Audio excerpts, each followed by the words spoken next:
आज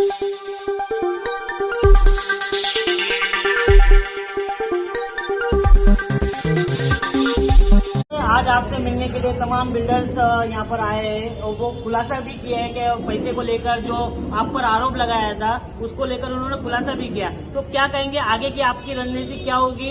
क्या आप इस लड़ाई में फिर से शामिल हो रहे हैं क्या नहीं है? क्या देखिए, लड़ाई में शामिल तो मैं उसी दिन हो गया। 12 रबीउल अव्वल की शाम को जो है लगभग 300-400 लोग, माँ बहनें तमाम आई थी।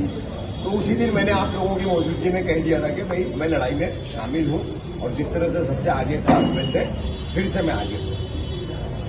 अब रही बात जो अफवाहें फैला करके उप मुख्यमंत्री एकनाथ शिंदे साहब, जिनका मैं फिर एक बार शुक्रिया अदा करता हूं, जिनको जा करके झूठी शिकायतें करना या सांसद डॉक्टर श्रीकांत शिंदे, इनके पास झूठी शिकायतें करना, गलत बातें फैलाना, जो भी था।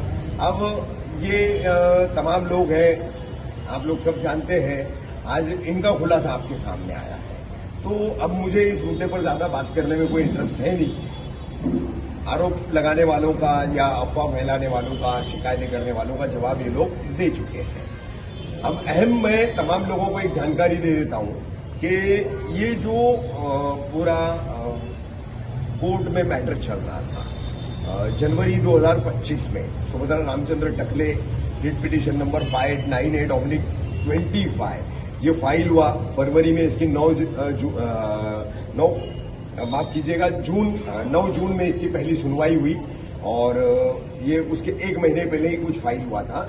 और फिर 12 जून को बड़ा ऑर्डर हुआ जिसमें स्पेसिफिकेशन फॉर एवी के कंपाउंड था। एवी के कंपाउंड की वो 17 और फिर उसमें मिला करके 3 बिल्डिंगें, ऐसी 20 बिल्डिंगें कार्रवाई की जद में आई। फिर उसमें आगे जो है उस ऑर्डर को बढ़ाया गया। फिर उसमें एक इंक्वायरी कमीशन आया। इंक्वायरी कमीशन के चलते किस तरीके से मुसीबतों का दौर बढ़ता चला गया, सारे हालात, सारी चीजें सामने हैं।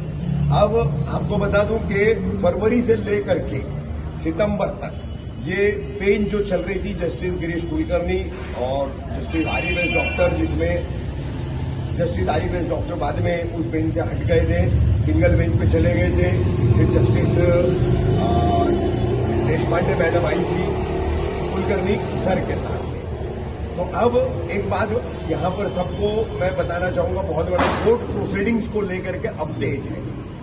कल ही ये अपडेट आया था क्योंकि हाईकोर्ट का जो काम करने का तरीका है, बेंचेस जब वो बनाई जाती है 3 महीना, 6 महीना, 7 महीना, ऐसा उसका जो एक टाइम पीरियड होता है, तो वो पूरा टाइम पीरियड जो है हो चुका था एक रीशफल का।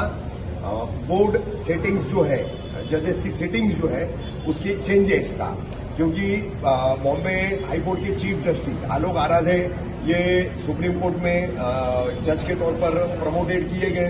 तो उनकी जगह जो है बिहार से अब जस्टिस चंद्रशेखर आए जो यहाँ के चीफ जस्टिस होंगे।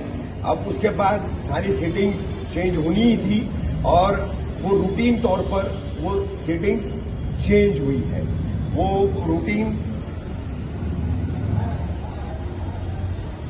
सेटिंग्स का जो है, सिटिंग जो जजेस की हुई है उसका ये मैं आपको सबको कॉपी में इसकी भेज दूंगा।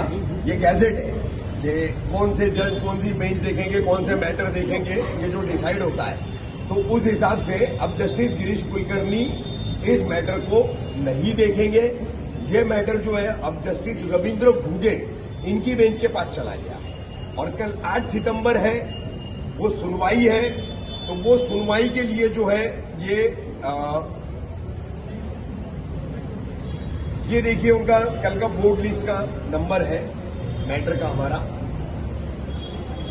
जिसमें सीरियल नंबर यहां पर आप देख सकते हैं। ये पूरा जो है, ये सारे डॉक्यूमेंट्स मैं आपको भेज दूंगा।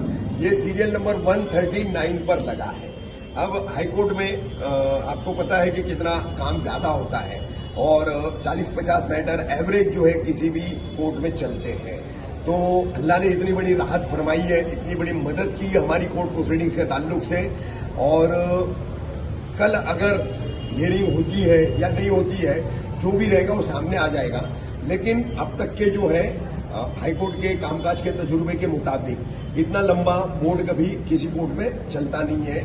100 तक भी बड़ी मुश्किल से पहुंचता है। तो उम्मीद करते हैं अल्लाह की जात से वो अपने हबीब के सदके तुफैल में, और हम तमाम लोग जो रात दिन हमारे फ्लैट जो रहने वाले तमाम हमारे गरीब आवाम के लोग हैं, वो तमाम रात दिन दुआएं कर रही है। उन तमाम दुआओं का नतीजा है कि ये कोर्ट प्रोसीडिंग्स में अल्लाह की इतनी बड़ी मदद मिली है। कोई कुछ दावे अगर करेगा कि ऐसा वैसा ये वो, तो बात को समझ लेना। ये सारे डॉक्यूमेंट जो है, जिसको चाहिए मुझे पर्सनल कांटेक्ट करना, मैं व्हाट्सअप कर दूंगा। ये कोर्ट का गैजेट भी और सीरियल नंबर 139 पर जो कल जस्टिस रविंद्र गोगे सर के पास जो मैटर लगा है उसका भी। तो उन दावों पे मत जाना। ये रूटीन एक रिशफल जो है, हाईकोर्ट की सेटिंग्स जो है वो चेंज होती रहती है, वो हुई है और उसी में अल्लाह ने बड़ी राहत अभी दिलाई है।